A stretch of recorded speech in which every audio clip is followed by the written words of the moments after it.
Olá, boa noite pessoal, tudo bem com vocês? Hoje vamos para mais uma live. O tema de hoje é como preparar o seu condomínio para o período de chuvas. Por falar em chuva, aqui em São Paulo, da onde eu estou fazendo essa transmissão, caiu o maior toró há cerca de umas 2 horas. Começou a chover bem forte e parou agora há pouco. Pelo menos aqui no meu bairro parou agora há pouco. Então, enquanto vocês estão aí chegando, vou fazer uma breve introdução. Nosso convidado de hoje é o engenheiro Zeferino Veloso, diretor da VIP. Ele é engenheiro especializado em manutenções prediais. E daqui a pouquinho eu vou puxá-lo para a gente começar a live. E a ideia aqui é a gente tirar as dúvidas de vocês. Então, por favor, pessoal, todas as dúvidas relacionadas à manutenção e estrutura do prédio, sistemas do prédio, do condomínio para prevenção de danos causados por chuvas e alagamentos, vocês podem mandar aqui para a gente, tá? Então, esperar só mais um instantinho, enquanto o pessoal aí tá chegando. Eu vi que o Veloso já entrou, daqui a pouquinho eu vou trazê-lo aqui para falar com a gente. Bem, pessoal, eu tô falando aqui de São Paulo, o Veloso também é daqui de São Paulo. Conta aqui pra gente nos comentários se vocês são síndicos, se são engenheiros, se fazem parte do conselho, se são condôminos interessados na manutenção do condomínio, são aqueles condôminos que todo síndico adora, que são os moradores ativos, preocupados, que se envolvem na gestão. Para quem não sabe, eu também sou síndica do meu condomínio, né? Além de ser editora-chefe do Síndico Net. Alguém perguntou, a Rita, né? Rita, vai ficar salva a live? Sim. Depois que a gente terminar a live, a gente salva sim, tá? Então espera só mais um minutinho, tá? Que a gente já vai começar.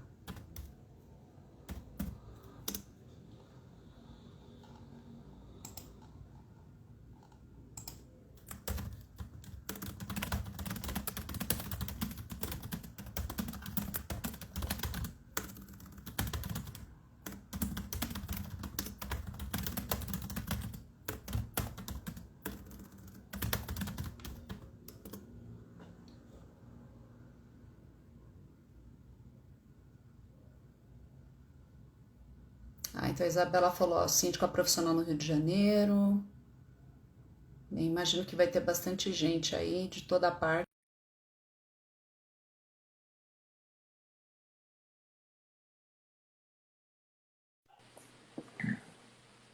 Oi, Veloso, boa Oi, noite. Catarina, tudo bem? Tudo jóia com você? Tudo em ordem, tudo certo. Bem, bem, prazer ter você aqui com a gente. Prazer é meu. E quiser se Obrigado por estar apresentar, aqui. explicar para quem ainda não te conhece, né? A tua área de atuação é com manutenção predial há poucos anos, né? Você estava me falando? Eu estou há 35 anos né, atuando nessa área, manutenção predial, patologia de construções também, procurando os problemas das coisas que não foram bem feitas para tentar resolver para os clientes, né? E tentar Pois é, ajudá-los na gestão da manutenção em geral. tá certo. Bem, hoje a gente vai falar aí sobre esse tema que está bem quente agora, por causa das chuvas que já começaram com tudo, né?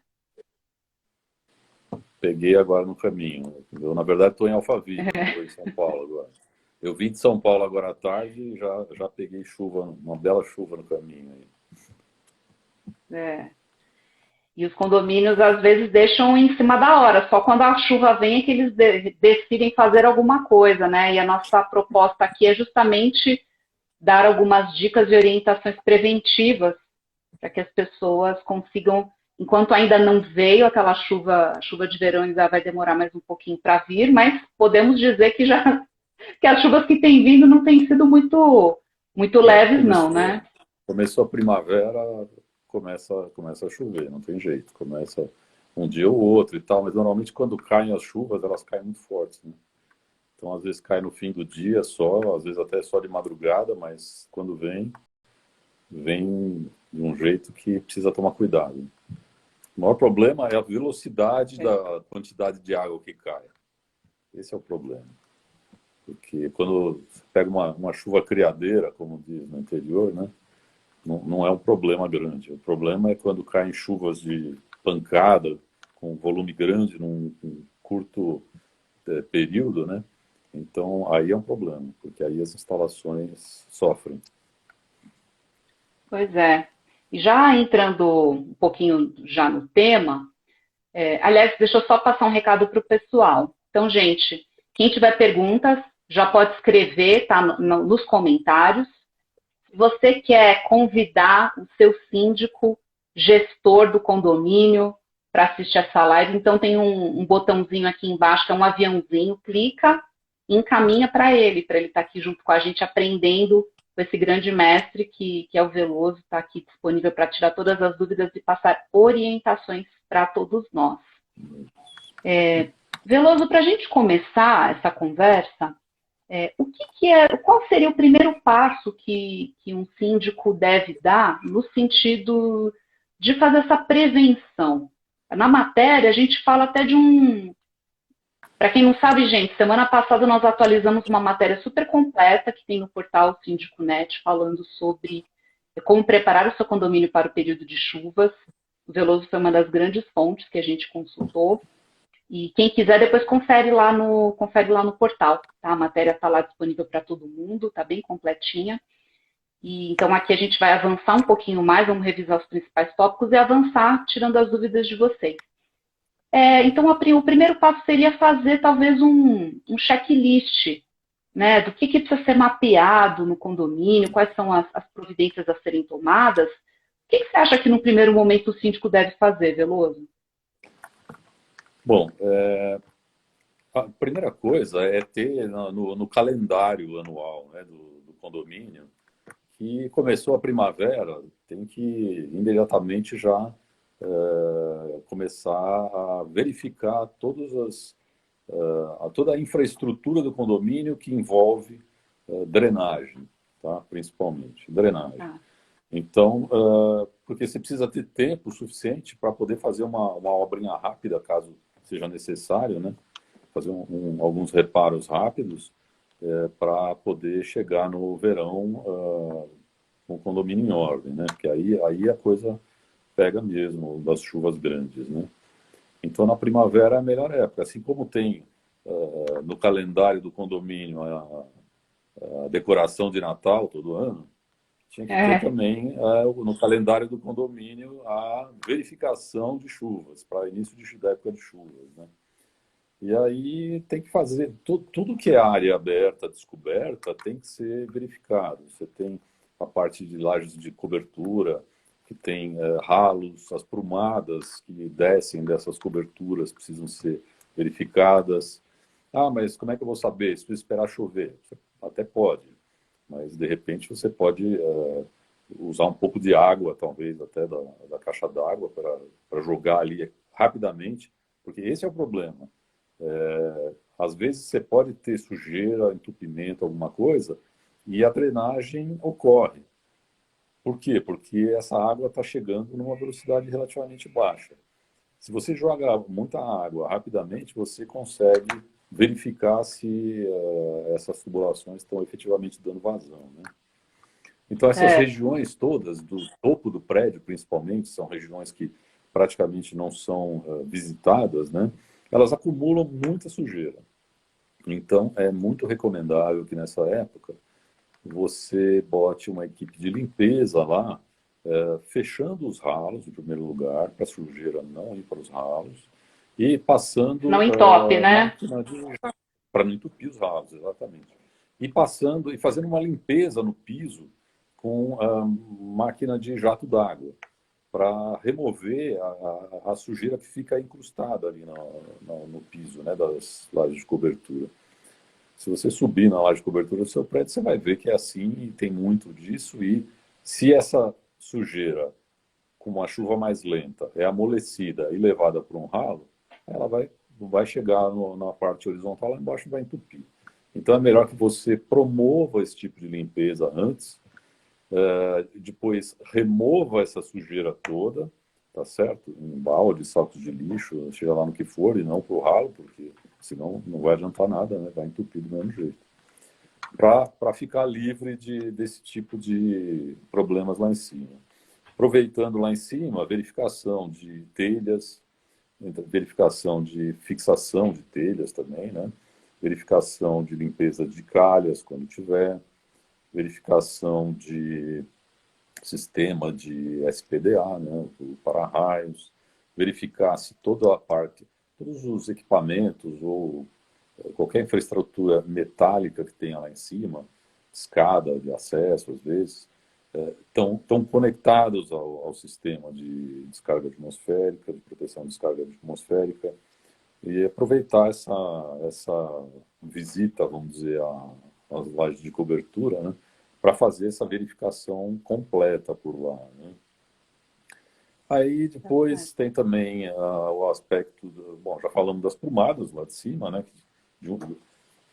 protegendo ou não nessa limpeza, é importante fazer os testes para ter certeza de que ela está funcionando. Então, a curva dessa prumada, quando ela vira na horizontal lá embaixo, ela não deveria ser feita com conexões de 90 graus, mas 80% dos prédios são feitas assim, e infelizmente é um absurdo, mas são feitas assim. É um cuidado que deveria ser tomado, fazer com curvas menos acentuadas, né?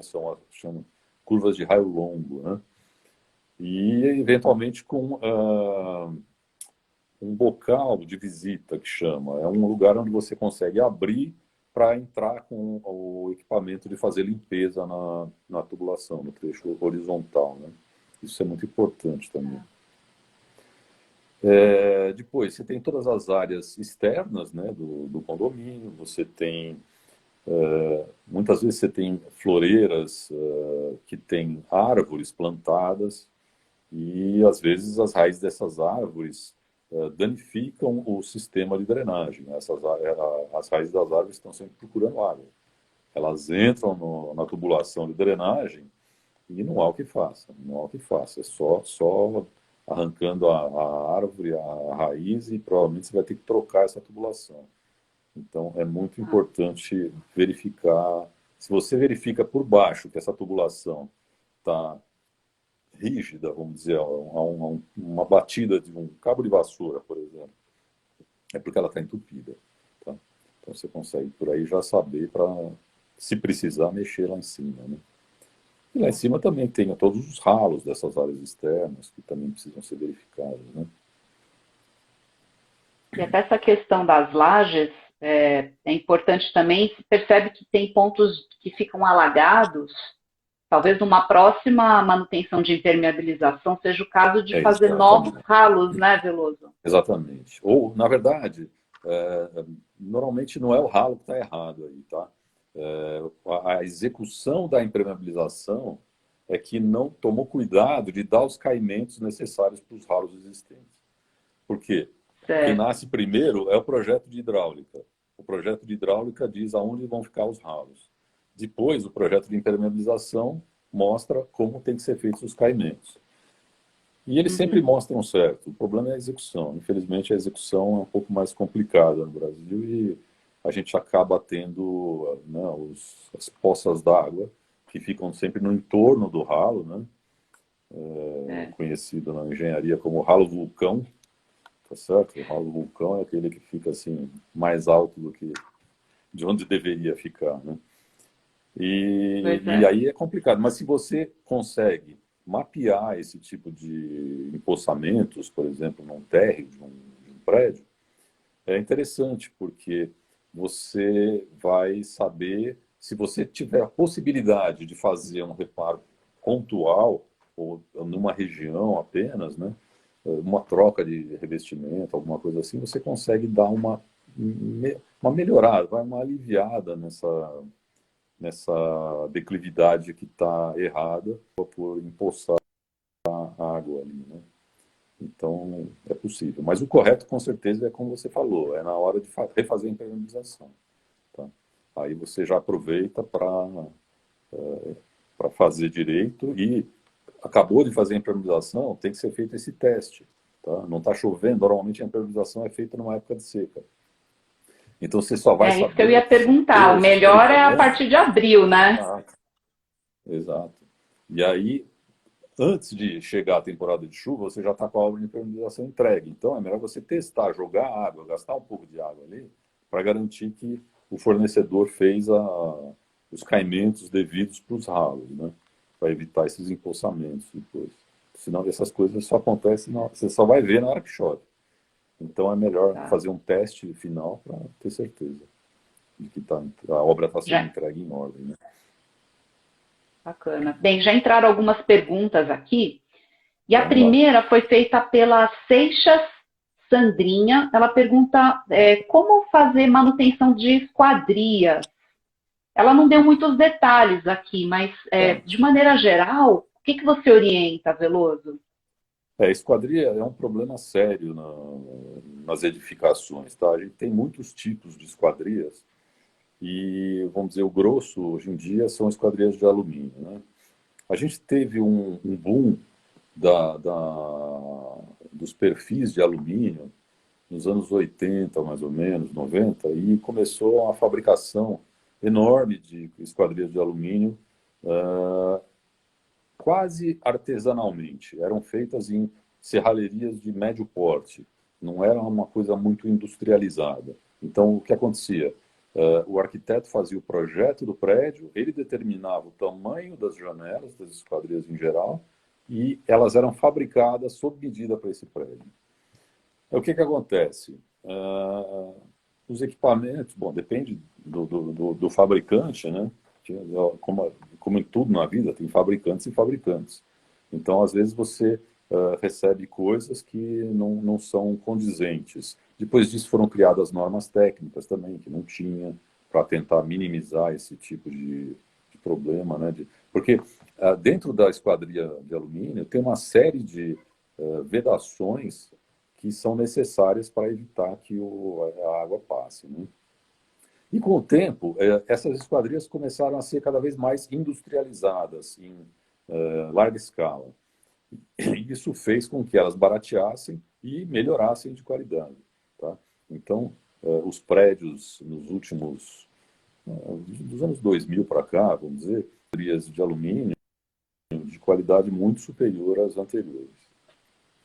Teoricamente, uma esquadria de alumínio colocada num edifício, ela não precisa ter qualquer tipo de calafetação, como todo mundo imagina.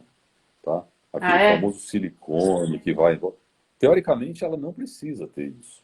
Se ela estiver bem feita, se ela tiver um peitoril bem colocado, com boa inclinação para fora, né? Porque a gente está cansado de ver peitoril inclinado para dentro e poçando água na esquadria, ela vai fazer com que essa água seja escoada facilmente, evitando problemas. A maioria dos problemas de infiltração, às vezes, acontece debaixo das esquadrias, e não na esquadria em si. Às vezes até acontece, mas aí já é uma falha de produção da esquadria, né? Debaixo da esquadria, às vezes acontece, e até por conta de falha de colocação dos peitoris, que eles são mais artesanais, né? As esquadrias não têm os próprios peitoris já colocados. Você vai colocar ali uma pedra, às vezes tem muito prédio que não tem nada. Tem nada, tem só a parte da mureta, vamos dizer, da alvenaria, e ainda mais com textura, que aquilo faz com que a água fique parada ali, é pior ainda, né? Então, o peitoril debaixo de uma janela ele tem que ser liso com caimento para fora. E tem que fazer com que a água não escorra pela fachada, e sim pingue para fora da fachada, tá? Para evitar que a fachada fique manchada, né? Então, essas infiltrações acontecem, mas normalmente a causa não é a esquadria em si, a causa é o entorno da esquadria. Tá? É a parte de baixo da esquadria e que acaba deixando a água entrar. E outra coisa, eu vou falar uma coisa aqui que muito importante. O cuidado que precisa ter com a fixação de telas de segurança, telas de proteção em janelas também. Isso é um problema muito sério, porque quando chove, o que acontece? Se a sua janela, mesmo que tenha peitoril ou não tenha peitoril, mas se você fixou buchas nesse peitoril, o que acontece? Essa água, ela está toda escorrendo para essas buchas. Se essas buchas não foram muito bem vedadas, o que vai acontecer? Vai entrar água por ali, entendeu? Vai entrar água por ali. E aí Nossa, começa a danificar a isso que você alvenaria, falou, começa a filtrar. Uhum. isso que você Então, falou, eu lembrei existe... lembrei de um caso que teve de um inquilino que começou a dar um problema de vazamento dentro do apartamento dele e não conseguia descobrir o que era. E antigamente tinha tela no apartamento, na sacada tinha uma tela de proteção, acho que eu tinha criança ou tinha algum animal de estimação. E depois, assim, investigaram, nossa, mas da onde está vindo? Da onde está vindo? O problema é na fachada, o problema é trinca. E não era. Era exatamente isso. Os buraquinhos que ficaram, onde tinha a tela, era por ali que estava entrando, e aí estava dando esse problema. Então eles tiveram que fazer essa manutençãozinha ali, localizada, e resolveu, e solucionou. E essas colocações de tela, inclusive, essas telas são super tensionadas. Elas ficam puxando as buchas que estão segurando, né? Então, para deixar com a tela bem firme, né? Bem tensionada. Então, quando ela está puxando isso tudo para fora, se ela não está pegando, se essas buchas não estão fixando bem na alvenaria, ou eventualmente até na estrutura, é até melhor, ela começa a arrebentar o reboco da fachada e tudo mais, nas laterais. E aí também abre outro ponto de entrada de água, né? Quando começa a fazer isso, começa a abrir trinca, abre mais pontos de entrada de água, tá? Isso é um problema muito comum que a gente tem aqui. Tá? Então acho que vale inclusive para os síndicos que estão assistindo a gente, ou que vão assistir depois, que a live vai ficar salva, tá, gente? É orientar os moradores, quando eles forem instalar essas telas de proteção, dando essa instrução realmente, né? Avaliarem muito bem os profissionais que vão ser contratados para executar o serviço e exigir que esses detalhes, tenha muita atenção a esses detalhes para justamente evitar que cause danos à fachada e uma consequente infiltração na própria unidade. É verdade. E aproveitando esse tema, Veloso, teve um comentário de uma seguidora do Instagram, porque a gente fez uma publicação na semana passada sobre a matéria, né? A gente fez um resuminho e fizemos um post. Isso. E aí uma seguidora, ela comentou o seguinte: toda atenção às vedações das esquadrias das janelas, que você já falou, manutenções nas fachadas, porque são pontos de infiltrações para as unidades internas, e principalmente as impermeabilizações das coberturas, que causam transtornos aos apartamentos do último andar. Então, foi pontos que a gente já abordou aqui, né? E só para falar um pouquinho mais sobre impermeabilização de cobertura, a impermeabilização é um assunto bem delicado, né? Porque não existe assim, daqui 5 anos a gente refaz. Não é bem assim que funciona, né, Veloso? A impermeabilização, na verdade, eu vou fazer um parênteses, tomaram cuidado com a impermeabilização da cobertura nessa época, não é uma coisa, vamos dizer, muito normal, porque não é de um ano para o outro que a coisa acontece, né? Normalmente isso vem de um longo tempo, né? Então, provavelmente, anos anteriores, essa cobertura já vazou. Então, só está aumentando agora que perceberam, alguma coisa assim. E fazer uma obra de impermeabilização de uma cobertura não é uma coisa tão simples quanto a maioria das coisas que a gente comenta, né, de itens relativamente práticos e rápidos de se fazer por uma revisão anual para a época de chuvas, né? Mas o problema na laje de cobertura é que bem, se acaba a vida útil dela, a impermeabilização. É, A impermeabilização chega uma hora que não adianta, não aguenta mais, ainda mais na cobertura, tá? A cobertura dos prédios, ela se dilata e se contrai. Ela se dilata durante o dia no sol e se contrai durante a noite com frio.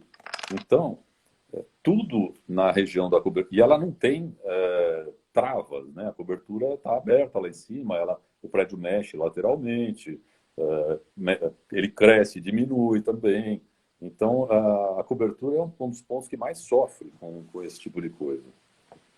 E aí, sim. a impermeabilização que está dentro, né, desse sistema, né, como um todo, ela sofre também. E aí ela tem que ser verificada. O que não pode é fazer coisa paliativa. Eu já cansei de ver coberturas que fizeram impermeabilização em cima do que viram.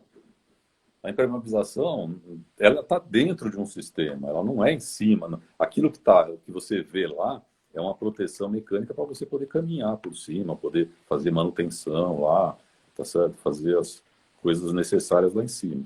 E a gente cansa de ver prédios que simplesmente vai uma empresa lá e fala, não, pode deixar que eu resolvo. E simplesmente aplica uma camada impermeabilizante em cima daquilo que ela está vendo lá. Vai resolver por alguns meses, entendeu? Alguns meses, mas vai começar a ter essa movimentação, essa impermeabilização aplicada por cima vai quebrar, vai trincar, né? Então, não vai adiantar nada, tá? Quer dizer, é aquela coisa, né? Vai tentar fazer barato, mas aí vai ter que fazer várias vezes. É preferível se programar para fazer uma obra correta, né? Com uma especificação técnica correta e garantir que o resultado seja bom. Aí você fazendo, vai durar muito tempo. Você faz uma cobertura, uma impermeabilização de uma cobertura dessas, se estiver muito bem feito ali, pode durar 20 anos. Tá? 5 anos é o prazo de garantia, mas estou cansado de ver prédios que estão impermeabilizados aí há 20 anos e em pleno funcionamento, sem problema. Sim. Agora, Bem, aproveitando ainda o gancho da impermeabilização, a Lívia MC Ribeiro, ela perguntou o seguinte: de quanto em quanto tempo deve-se fazer esta revisão da impermeabilização? Qual a vida útil aproximadamente? O que eu sei de vida útil da manta de impermeabilização, que é garantido por norma, assim, garantido pelo fabricante com sem norma, são 5 anos, né, Veloso, de vida, de garantia de fabricante. Agora, a vida útil é o que você falou. Se for bem feita, dependendo da localização e tudo mais, exato. pode Depende durar do até tipo de 20 anos, material né? que foi usado, depende do tipo de material que foi usado, da forma como foi feita, pode durar 20 anos fácil. A metodologia de execução dessas impermeabilizações de laje mudou também bastante. Quando eu me formei, não existiam mantas asfálticas para fazer isso daí. Tá vendo? Tá. Tudo branco, né? Faz tempo que isso aconteceu. E eu vi toda essa desenvolvimento do mercado de mantas asfálticas e de outros sistemas, né? PVC, enfim, tem uma série de outros sistemas aí que às vezes para prédios não compensa porque eles acabam sendo caros, mas tem uma durabilidade excelente. E então os 5 anos é uma garantia normal de legislação, né? Então isso é normal, mas com certeza uma impermeabilização com a base de manta asfáltica bem feita dura muito mais. Uma coisa interessante que eu ouvi aí no comentário é a questão da como verificar o sistema de impermeabilização. Não tem como verificar o sistema de impermeabilização. O sistema de impermeabilização está embutido entre a laje e o seu piso de revestimento de acabamento. Então, você só vai saber se ele tem algum tipo de problema quando ele começar a vazar. Tá? É complicado. Existem alguns equipamentos de verificação de falha de manta, mas é muito mais fácil usá-los na hora que está fazendo a manta e não depois que já se fez coisas por cima da manta. Tá? Então, depois que você fez já mais uma camada de contrapiso, revestimentos, alguns com pedra, às vezes tem até enchimento em cima, ou jardineira, coisas assim, você não consegue mais verificar isso. Agora, se ele é bem feito, se tem os detalhes necessários para evitar que ele se danifique precocemente, se ele respeita juntas de dilatações estruturais, uma série de coisas, ele dura. Não tem problema não, ele dura. A questão é que tem um monte de gente simplesmente passando manta, entendeu? Colocando manta lá, e não são firmas corretas, né? Tem que ter engenheiro responsável, tem que ter uma série de coisas. Às vezes é mais barato, não é aquela coisa, né? Baratinho, sai caro. O Erenildo, síndico, ele mandou a pergunta: seria interessante realizar uma inspeção na fachada? Depende da finalidade. A fachada de um prédio, ela é feita para não permitir a entrada de água. Ah, mas ela é impermeabilizada? Não, não é. É muito comum a gente ter consulta, falar, eu preciso impermeabilizar a fachada do meu prédio. Raramente isso existe, tá?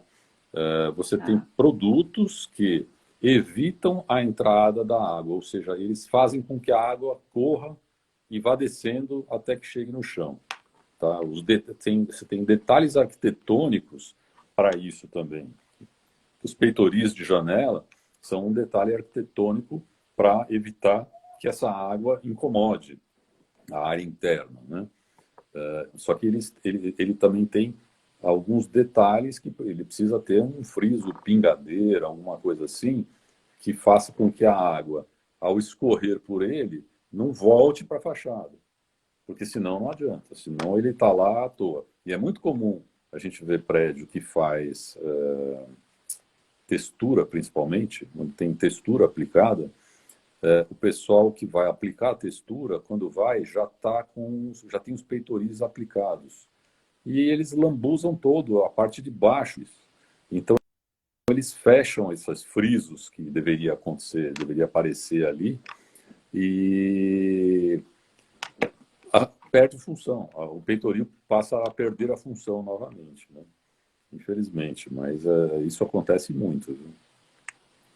Você sabe, Veloso, até compartilhar aqui uma experiência minha aqui como síndica. No ano passado, nós fizemos a restauração da fachada, a manutenção da fachada do condomínio, que no meu caso aqui é só pintura mesmo, a gente não tem nenhum revestimento, né? Tinta só.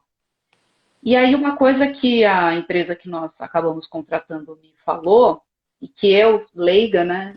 Sou jornalista, né? Então tem muita coisa de engenharia que eu vou aprendendo aí com a experiência. Ele recomendou a Catarina, instala pingadeiras, rufos, né, e tal, porque isso vai aumentar a durabilidade dessa pintura. E eu nem sabia o que era, nem que material que era, e aí eu acabei investigando, aí descobri que daria para colocar pedra, ou daria para colocar a chapa galvanizada e com um tratamento lá para não enferrujar e tal, que foi o que a gente acabou optando aqui no prédio. E estamos fazendo essa manutenção neste momento, colocando, né, fazendo essa instalação neste momento. E por que a gente acabou optando pela chapa? Porque por cima dessa pingadeira, desse rufo, a gente coloca o SPDA, que é o para-raio. E aí o engenheiro aqui que deu esse suporte, ele falou, olha, você pode até colocar pedra, só que na hora de fixar o para-raio, provavelmente vai trincar. E aí você vai perder parte aí da função que deveria cumprir, né? E tem muito síndico que também não sabe desse detalhe, né, Veloso? Ainda mais se for no topo do prédio, né? É aquela coisa, o topo do Exato. prédio é a parte mais crítica, a parte que mais sofre com calor e frio, né? Então, se você coloca pedra, realmente é muito comum você ver prédios que colocaram no topo das muretas pedra, e essas pedras começam a soltar. Realmente isso é muito comum. Pode ser um problema então, super grave isso, né? A pedra cair, imagina. os rufos, eles acabam facilitando, e mesmo porque é mais fácil de fazer manutenção também. Eles têm uma vida útil relativa, não é muito grande, mas uma coisa que acaba com a vida útil do rufo, e a gente está vendo muito, é a colocação de cabos do SPDA presos, encostados no rufo. Antigamente, você tinha os isoladores, tinha o rufo por baixo, os isoladores, e o cabo passava longe. E agora o pessoal resolveu eliminar esses isoladores e passar o cabo rente, fixado simplesmente com clipezinhos. Isso é muito ruim, porque o que acontece? O vento que bate lá em cima, ele move essa cordoalha como se fosse uma corda de um violão. E faz com que ela raspe e arranhe faz com que ela arranhe o rufo e tira a proteção galvânica do rufo. Aí chove, aí está feita a festa, quer dizer, vira corrosão aquilo lá e o seu rufo está perdido. É muito melhor, nesses casos, tentar usar aquelas fitas de alumínio que estão sendo usadas agora para evitar essa movimentação em cima do rufo, para minimizar a possibilidade. Porém, tem uma outra coisa, tem um outro porém aí. Chapa galvanizada tem um potencial, o alumínio tem outro, o alumínio corrói muito menos que a chapa, e aí entra uma equação química aí que faz com que essa chapa também acabe recebendo corrosão. Enfim, a chapa ela é uma solução para efeito da chuva, mas é uma solução que tem que ser revista de tempo em tempo, porque ela estraga, né? Ela tem uma vida útil relativamente pequena, né? Tá. Existem as chapas de alumínio mesmo, a calha feita com alumínio, tá? Isso é uma ótima opção. Se você usar a calha de alumínio com a fita de alumínio do sistema do SPDA, isso é a solução ideal, tá? Só que custa um pouco mais. Aí vai depender do orçamento, né? Pois é, sempre assim. Bem, entraram mais algumas perguntas e entrou aqui pela caixinha de perguntas. Eu vou ver se dá certo de colocar aqui na tela, tá? Deixa eu fazer o teste. Ó, Urata F, né? Assim que está identificado. Retorno de água em ralos durante chuvas fortes. Pode ser considerado um problema construtivo? Olha, até pode, mas precisaria aí ser feita uma análise do projeto para ver se tem erro de projeto e uma verificação no local para ver se foi construído de acordo com o projeto. Fazer verificação no local, nesse caso, é um pouco mais complicado, porque a tubulação provavelmente vai estar embutida. Agora, o que acontece é entupimento no trecho horizontal, lá embaixo. Quando a água chega, muda da descida vertical para o trecho horizontal, aquilo que eu já comentei, às vezes tem curva fechada de 90 graus, é um ponto de segurar sujeira. Aquelas sujeiras que caem dentro do ralo vão ajudar a fazer isso. Então, o trecho horizontal do ralo normalmente está dentro da garagem, dependendo do prédio. Se não tiver garagem, vai estar enterrado, tá? Você provavelmente não vai ver. Ele precisa ter uma manutenção frequente de limpeza, porque senão ele vai reter, vai chegar uma hora que vai começar a encher. Se chove muito, você está falando de chuvas fortes. Quer dizer, se eu tenho um entupimento no trecho horizontal, a água vai começar a subir, porque ela não está conseguindo escoar. E ela vai começar a subir, a primeira saída que ela achar, ela vai. Então ela vai normalmente, a água transborda, né? Às vezes vai para o terraço do primeiro andar. Às vezes vai até para o terraço do segundo andar. Agora, isso, né, não pode ser para os outros ralos. O ralo de banheiro, por exemplo, não pode ser, porque a tubulação de água pluvial é uma, e a tubulação de esgoto é outra. Chuva não dá retorno em tubulação de esgoto. O ralo do banheiro está ligado na tubulação de esgoto. Se isso está acontecendo, aí é um caso grave que precisa ser verificado, porque deve ter algum erro de construção. Pode sim ter algum erro de construção. uma ligação equivocada de tubulação, então faz com que essa água volte para o lugar errado, né? Tá. Um perfil aqui, TR Condomínios, comentou o seguinte: nem sempre já vi tubulação com restos de caliça. Não sei se é isso. E por isso tinha retorno, às vezes é mais simples. Não sei. Não sei o que é isso.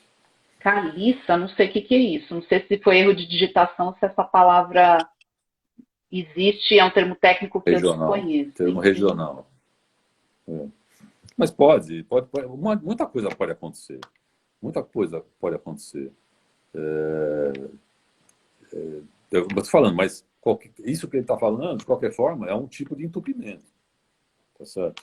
É um tipo de entupimento. Quer dizer, na hora que eu por algum motivo, reduzo a seção do tubo, ele começa a dar menos vazão.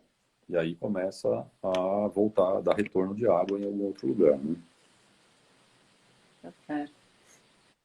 Bem, vamos aqui para a próxima pergunta, tá? Deixa eu jogar aqui na tela. A Lila Cris 70. Orientação aos apartamentos térreos. Estão com problemas de umidade. Nosso condomínio tem 6 anos.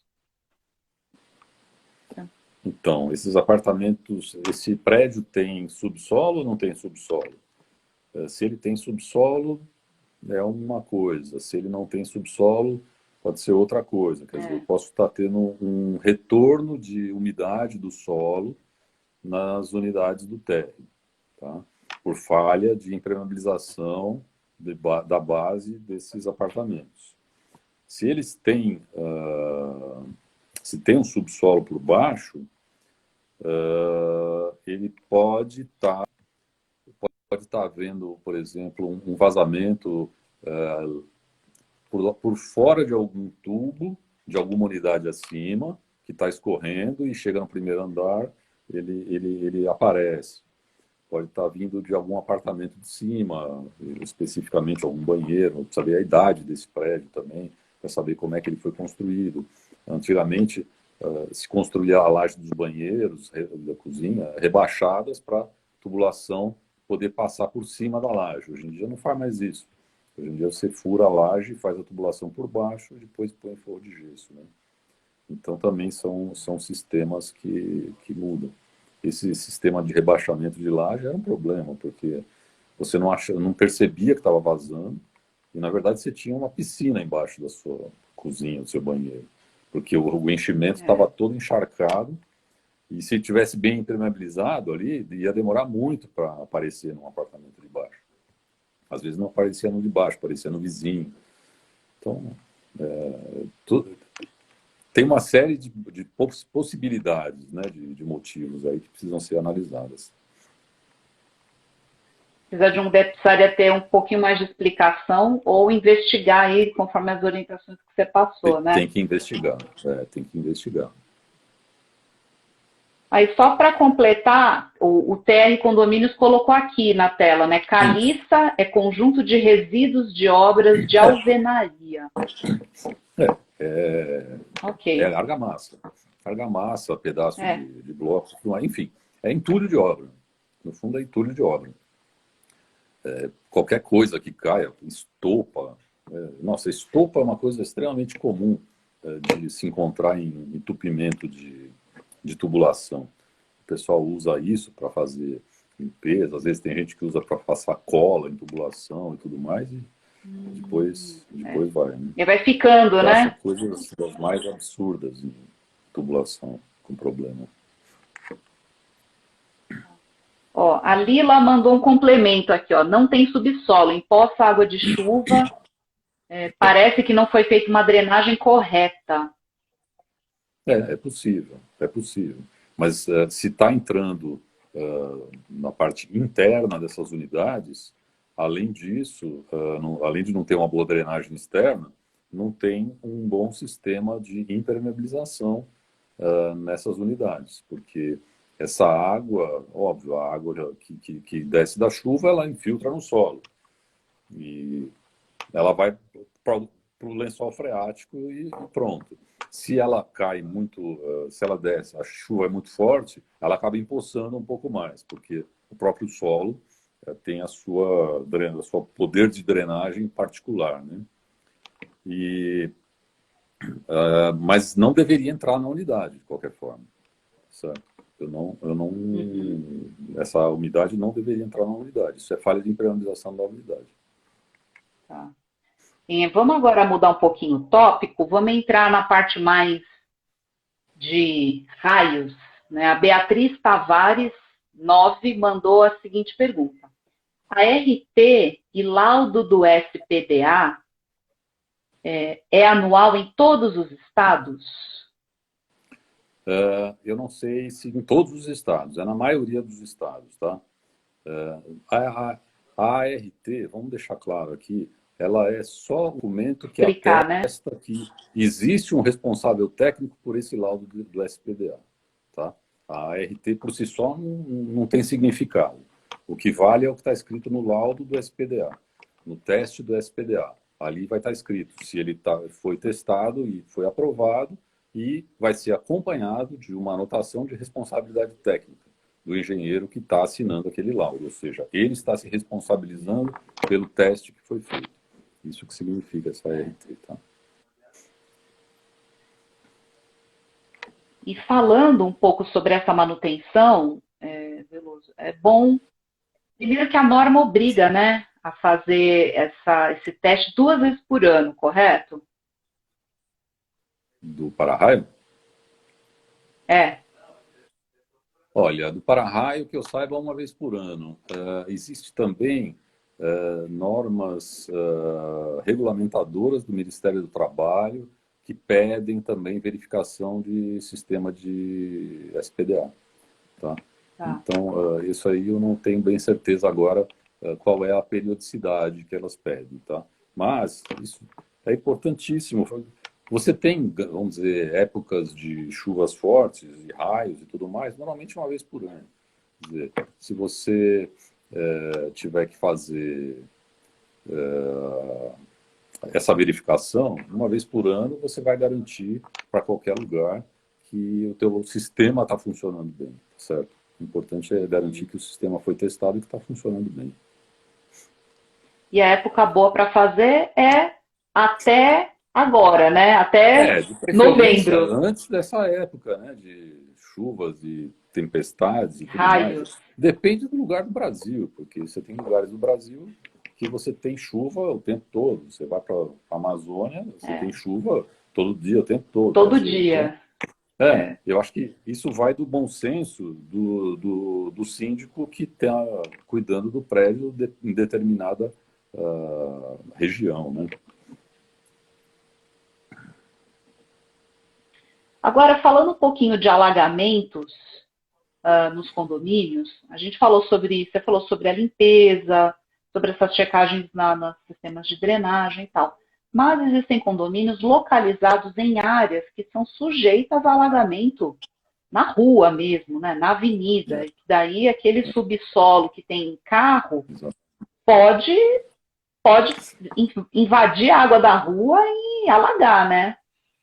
Nesses casos, Veloso, qual que é a sua indicação assim para o que o síndico pode fazer nesse sentido? Dá para colocar barreira de contenção, colocar mais ralo? O que dá para fazer, hein?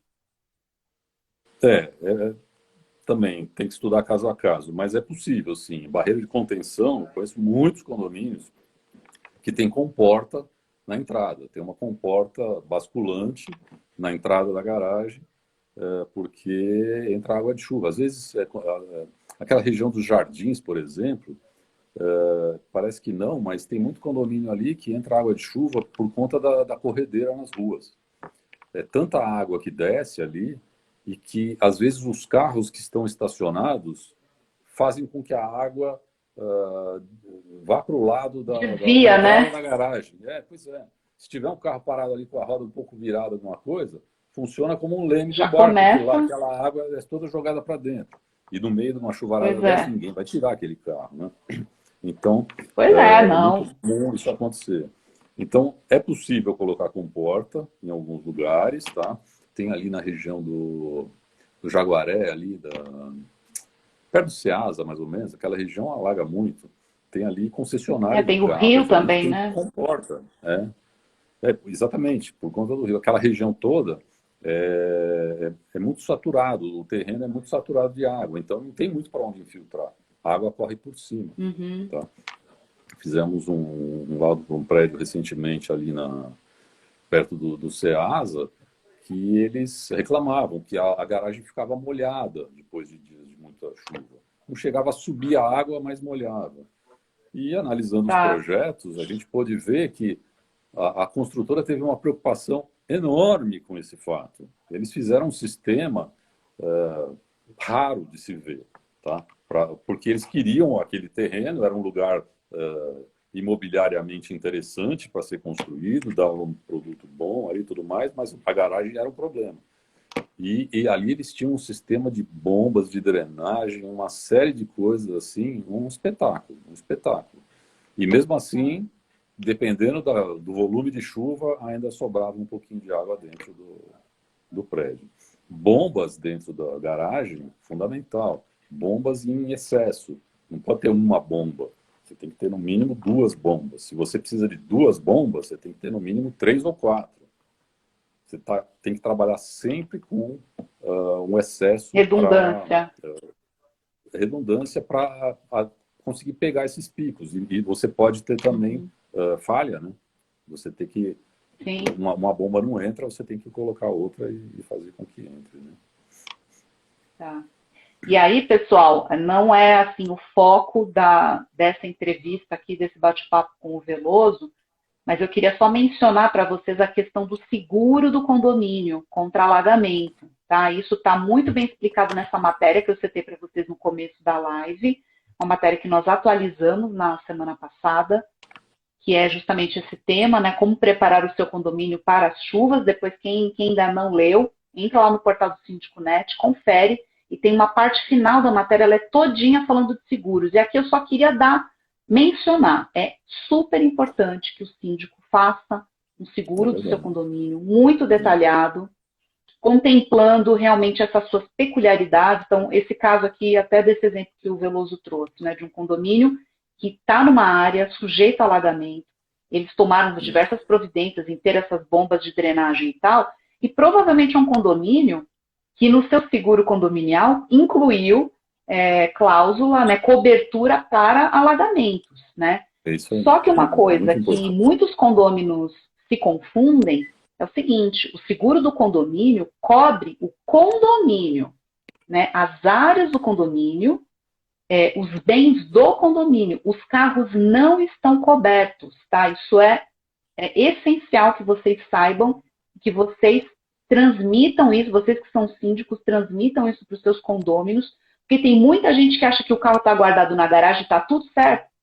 Não está tudo certo não, tá? Se acontecer algum problema ali, se alagar, não vai ter cobertura. Lembra do caso da Lamborghini, né, daquele temporal que teve em fevereiro desse ano aqui em São Paulo, ficou com água na altura do farol e não tinha, o dono não tinha seguro do carro, nem o condomínio, ficou caríssimo, e nem o condomínio, né? Tinha isso.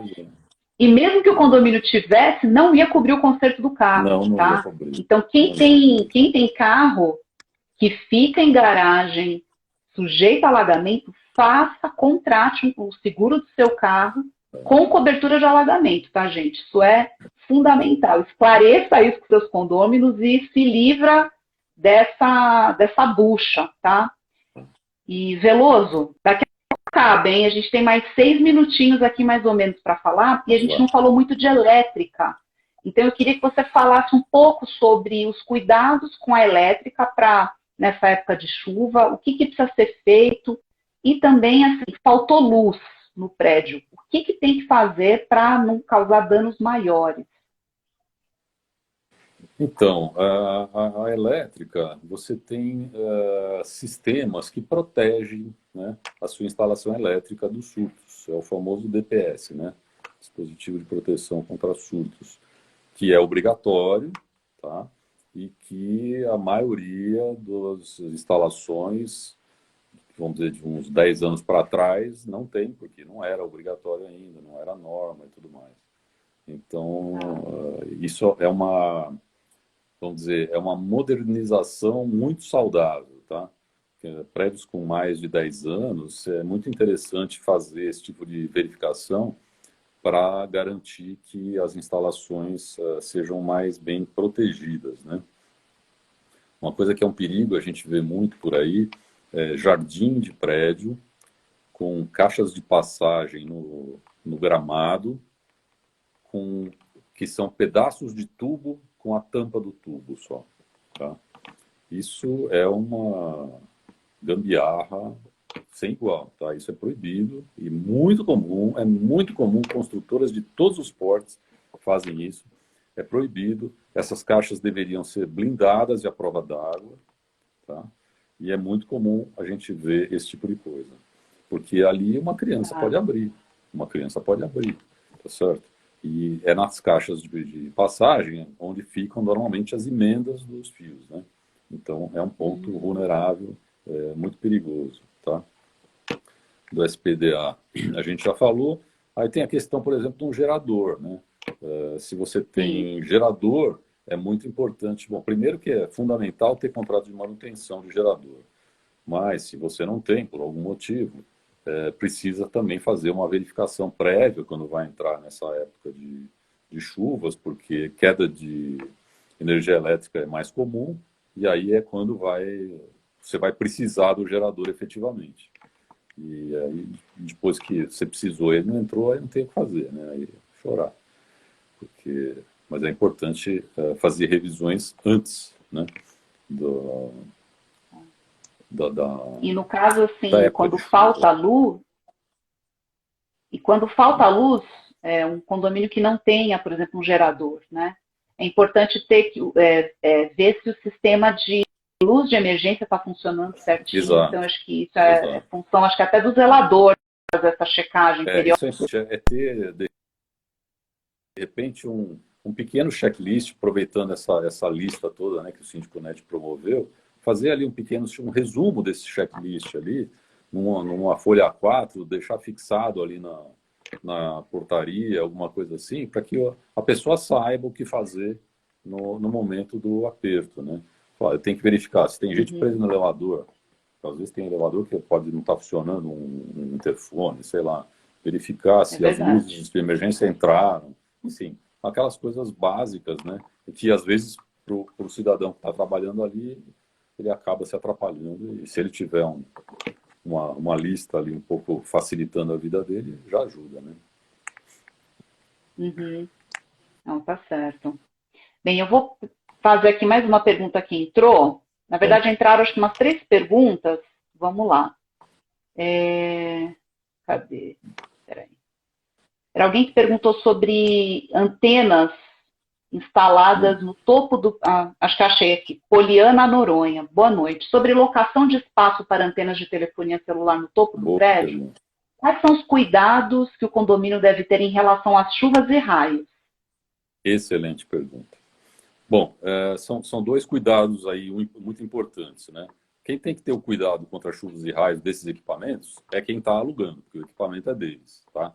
Mas você tem que lembrar que eles estão alugando um espaço que é seu e que vai requerer manutenções. Então, eles precisam instalar todos esses equipamentos de forma que você consiga fazer com que, por exemplo, o sistema de impermeabilização da laje de cobertura possa ser trocado, sem precisar tirar o equipamento dele. A gente viu já em diversos lugares equipamentos serem instalados a 20 centímetros do chão. Tudo bem, tem estrutura metálica e tudo mais, só que é impossível mexer na impermeabilização que está por baixo. Quer dizer, esses equipamentos têm que estar instalados numa estrutura com, no mínimo, 1 metro acima do piso, tá certo? Para que o coitado ainda agachado ainda vai fazer trabalho, mas pelo menos é possível fazer. Menos que isso, é inviável. Tá? E todos os suportes, além da verificação da estrutura que tem que ser feita, né? Todos esses suportes têm que ser verificados com relação à estanqueidade, porque eles podem também gerar infiltrações depois nos pontos, né, de entrada. Veloso, já deu 1 hora aqui. Daqui a pouquinho o Instagram vai cortar, passou super rápido. Você vê, é um assunto longo, né?